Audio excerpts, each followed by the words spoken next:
how and where people want to be featured is changing in 2025 and beyond. So I think that traditionally it's always been, digital publications and in authoritative places. I think that's evolving into a more fragmented way, podcasts like this, newsletters, things of that nature.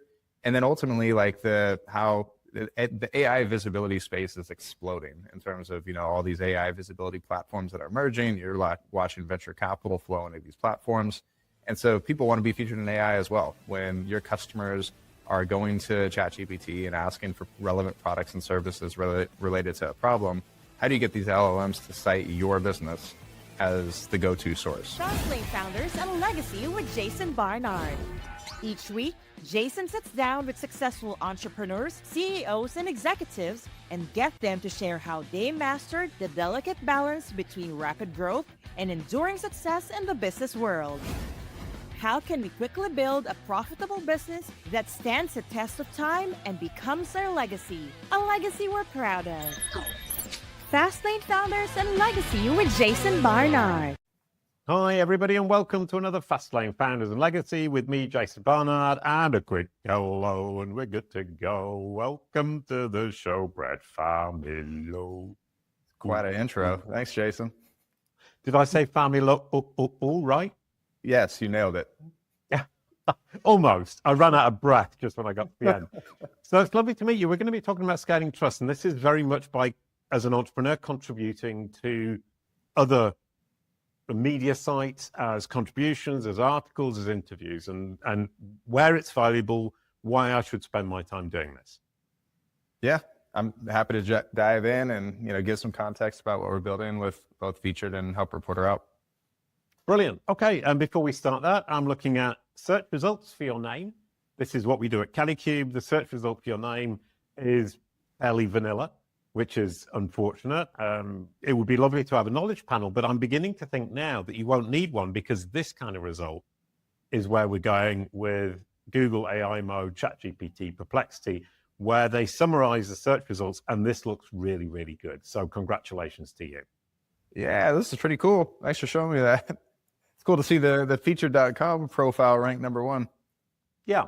It means that Google and AI ChatGPT probably has understood that featured.com is your entity home. It's where the information about you comes from, and they trust you enough to cite you directly, which is brilliant.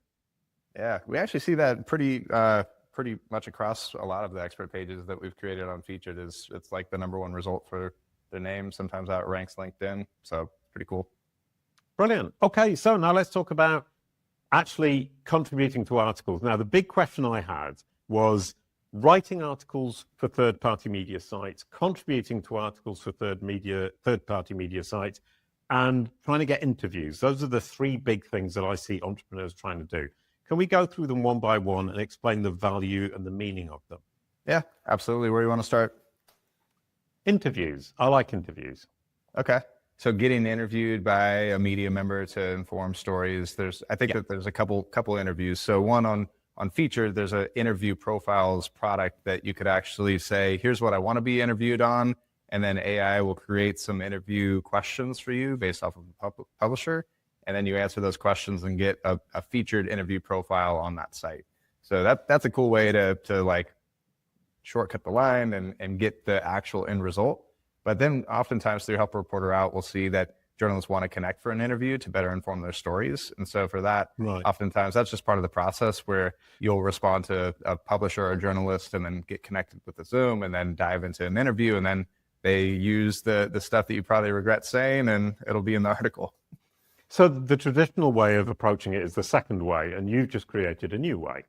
Yep. Yeah, and trying to offer both ways to support both sides. Okay, for me as an entrepreneur, what's the value of an interview on a third-party media website? So I think that what you just showed me is pretty indicative of AI mode, and that the fact that a lot of these AIs are using external sources. We're looking at this here. I see a picture of myself and Anna O'Neill, who's on our team, and we recently did an interview with Authority Magazine, and you could see that image and a lot of the information from that interview is being cited, and we did that interview like last week. So I think that's pretty indicative, because a lot of these AIs are looking for timely and relevant information. So Anything that you're doing to put your interviews out there is interesting because you're a real-time human being and a real-time business. So sharing that in meaningful ways is good. And does that mean I can never stop? You said timely, so I have to keep doing this week in, week out, week. I think so. Like, I mean, I think that it depends on how much your business is changing. Like for us, we're in a startup mode. We're 3.5 years in. So there's week by week, there's a new product launch or new something that's happening. So it's useful to communicate that information. But, for more established firms, I think that it's a little more timely in terms of, coordinating that around a product release and things like that. Right. And which do you prioritize? The interviews, the articles contributed, or sorry, articles, guest posting articles or contributions? Yeah, I think that the contributions is actually really, really interesting because, and just to define what contributions is on Featured, a publisher will ask a question, we'll invite vetted experts to answer that question, and then we'll take those best insights, put them into an article, and it's essentially like an expert roundup where there's 10 different perspectives in an article. And so that's pretty easy to do because you're sharing a 4 to 8 sentence insight and it takes just a couple minutes to do. And that's a great way to get featured in, more than 2,500 different publications who use our platform. So if we're weighing the value of time versus, the expected output, the contributions is a really low time lift that has a good upside. Whereas, no, it's a great point because it's saying where you're going to take 5 minutes to write a contribution of 400 characters or less. I mean, I'm thinking about Forbes or Rolling Stone or Fast Company. They all offer the same thing. It's saying contribute 400 characters or less. You get listed in an article where you get to say what you want to say. It's a 5-minute investment, whereas an article is going to take several hours. Yeah, an article is going to be a bigger lift. And I do think that has probably a bigger ROI. There's probably a semblance between how much time you're looking to spend and then what that end output is. But like, I think that at the end of the day, platforms like ours are supposed to make that really easy to reduce that time that's spent, because most of the time is spent identifying a journalist, trying to figure out what you're going to pitch them, pitching and getting rejected a lot. And this kind of just makes that connection much, much easier between journalist and an expert source, because if you have the expertise and knowledge that journalist is looking for, then that door is going to be open for you. Right. Now, I'm going to ask a question where obviously you're very biased. What are the pros and cons of having a PR agency do this for you and going through self-service in Featured? Yeah, I mean, fortunately, I ran an agency for 10 years, so I know what it's like on that side as well. And I think that it just comes back to time. Like businesses now have all the tools and opportunities to do it themselves. And yet there's more marketing agencies and coffee shops in the US. And the reason for that is the time challenge. Like, people just don't have the time to, even if it takes 4 minutes, they don't got 4 minutes to identify the opportunity, write an answer, do all of that in the midst of a pretty chaotic day. Okay. So your bet right now is contributions because it takes less time, but the return on investment of an article is going to be bigger. Now, what are the key points that I need to look out for where I'm submitting an article? Yeah, I think that there's a few different things. We also offer the opportunity to write a full-length article. So the 3 main products on Featured are contributions, answering questions and getting featured, writing a full-length article, and then doing the interview profiles. And so the things that you need to look out for are, number one, relevance. Like, how relevant is the actual end placement and publication compared to what your expertise is? Because ultimately, like, going back to that AI mode interview, like, if I'm answering everything under the sun, I'm going to confuse AI about what my true expertise is and how to do that. So if I'm writing an article about real estate and I don't know anything about real estate, that's going to mess everything up and confuse things. So you got to look at relevance. You got to look at the domain authority of the actual publication. Is this going to be an authoritative place that AI is ultimately going to cite and is going to appear in search engines? And then, I think that those are probably the top 2 things that you really got to be aware of. Okay, brilliant. And taking it beyond an automated platform like Featured, where would I as an entrepreneur want to be featured? I think that how and where people want to be featured is changing in 2025 and beyond. So I think that traditionally it's always been, digital publications and in authoritative places. I think that's evolving into a more fragmented way. Podcasts like this, newsletters, things of that nature. And then ultimately, like how the AI visibility space is exploding in terms of, all these AI visibility platforms that are emerging. You're watching venture capital flow into these platforms. And so people want to be featured in AI as well. When your customers are going to ChatGPT and asking for relevant products and services related to a problem, how do you get these LLMs to cite your business as the go-to source? And so I think that the definition of that is being defined in where we're at today. I don't think that anyone has a definitive answer of how to go get featured in LLMs, but that's not stopping people from trying, different things and seeing what works. Well, leading in your industry must be hugely, hugely helpful. And the idea of saying, well, I'm going to be on a podcast, you mentioned newsletters. How would you leverage podcasts and newsletters in a similar vein? Yeah, I think that it's no matter what the channel, it's doing it, measuring it, and seeing what works and doubling down on the stuff that does work. And so, right. Yeah. So how do you measure it? That's my question then. Yeah, I mean, I think that you can do it in a quantitative and qualitative fashion. So just like what we just did with that AI mode, hey, I got interviewed in Authority magazine and it appeared instantly. Okay, great. Are there more opportunities related to Authority magazine that I could take advantage of, or adjacent, publications that are similar to that? So that would be an example of something that works. And then say that we do this podcast and it's just totally invisible. And I'm like, okay, well, that podcast didn't work. Did any other podcast work? And if so, our podcast a viable channel for me as a platform? So I think that it's just taking a look at the qualitative aspect. Did anyone reach out to me on LinkedIn? Did anyone get into my inbox based off of what I was saying? Did I see any kind of uptick in web traffic? Things like that from a Google Analytics perspective. And then, just using your gut to see, where you should spend your time.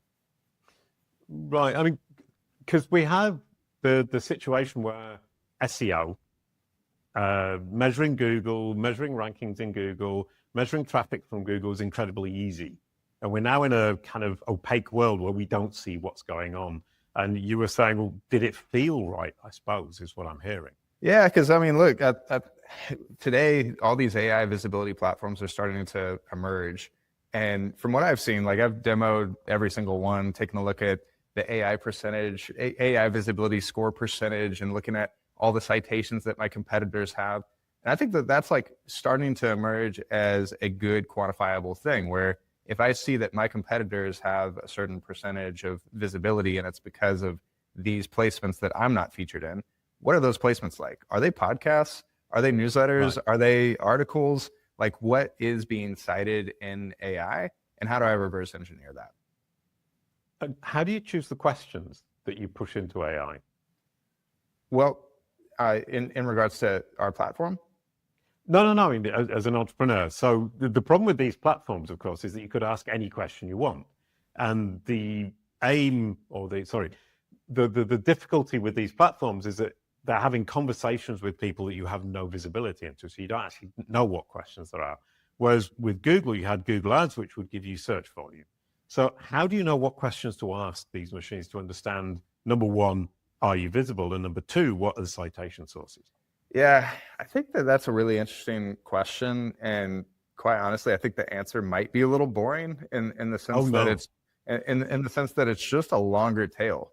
Like there's now more queries that are going out that are just longer tail queries. So if you look at the traditional SEO graphs of, the short tail type of keywords, the, digital marketing firm, and then digital marketing firm in Phoenix, digital marketing firm in Phoenix that specializes in retail, like that, the prompting aspect just increases the size of the query, and that's really hard to target. So in terms of the questions and targeting, the boring answer is I think a lot of what was previously being done is still the path to get there. So we'll see how it evolves in the next couple of years, but I think that's where we're at today.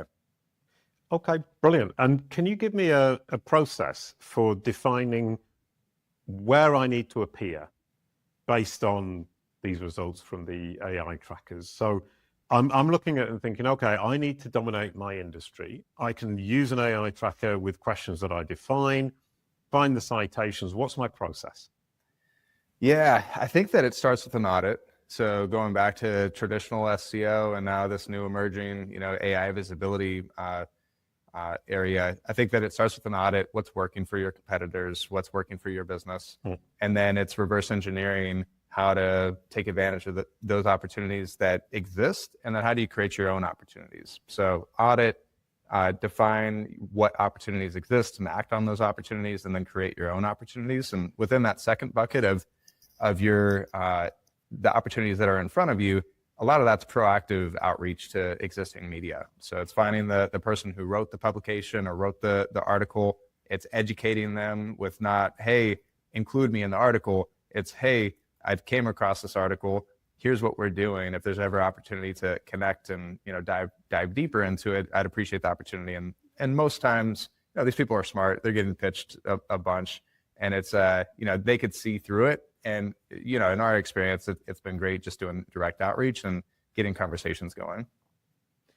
Okay, so absolutely. And so it's a lot to do with networking and personal relationships. But now if we look at this and look at it as pure volume versus quality, how would you advise me? Quality over quantity, I would say, is probably the immediate jump in answer. But the quantity aspect, I wouldn't sleep on that either, and that's why it's confusing in 2025. Like, if I were to choose one, I would choose quality. But from what I'm hearing and what I'm seeing, the quantity aspect also has a pretty significant lift, because you don't know what's working, so you try a bunch of things that works, and hopefully one of them's going to land. And I think that's kind of just, unfortunately, the state of digital marketing today. I'm talking with some of the smartest marketers that I know, and they have no idea what's going to work. And that's not much different from previous marketing. It's still kind of like, we'll see what works and what doesn't, but there was a little more certainty with that. Now it's a lot of uncertainty. So the quantity aspect is important, but if you have confidence that one quality opportunity is going to pay dividends, then I would focus on the quality first. I'm looking, you're on my podcast, so podcasting is obviously a really important avenue to pursue. How would you go about that? There's like a lot of different ways that you can easily land on podcasts today. I've looked into a lot of different matchmaking type of platforms with podcasts, and some are better than others. But I think that's where I would start if I were an entrepreneur, is take a look at some of these podcast matching platforms and see how that goes. And and then there's always the aspect of, why would you ever hire someone to do this? It's because you don't have the knowledge or you don't have the time. And so there's a lot of emerging, freelancers, PR agencies, podcast agencies that are available for that. So that could be a viable method as well. Okay. And then to kind of finish all this off, is self-publishing a press release? How useful is that today? That's a good question. Again, I think it goes back to trying it, measuring it, and seeing if it does. So we've released a couple press releases this year where we acquired and revived Help a Reporter Out. So that was a big initiative where we put a bunch of press releases out. And did that pay in terms of landing press coverage? Actually, no. But did that pay in terms of like having one or two of our investors being like, wow, that really gained traction because we landed in Bloomberg and others that posted the press release? Yeah. And so if you extend that lens out a little bit more, we generated hundreds of different mentions of that acquisition. Did that help with AI? Did that help with LLMs? Is a press release the source of that success? It's a confusing time. So I think that press releases may actually have an emergence in terms of success, because maybe that is how you can start to get cited in some of these different publications. Brilliant. I love the fact that you're saying it's a confusing time, and a lot of this is we're trying things out. We want to see what works. At Kalicube, we've got a data set of 1 million entrepreneurs and their digital footprint, and we analyze 9.4 billion data points to figure out this stuff. So I think we're in a pretty good position from that. But I've actually been using Featured and had a few articles featured on it. It's been hugely valuable and helpful to me. And it's part of our strategy. And as you say, I don't know quite where it's going to go, but I certainly have found it very useful and interesting. Yeah, that's good to hear. Thank you so much. Right. Absolutely brilliant talking to you. Thank you for your help. Thank you, everyone, for watching. I'm going to give you the outro song. A quick goodbye to end the show. Thank you, Brett. Thanks, Jason. Appreciate it. Brilliant. Your corporate and personal brands are what Google and AI say they are. We can give you back control. CaliCube.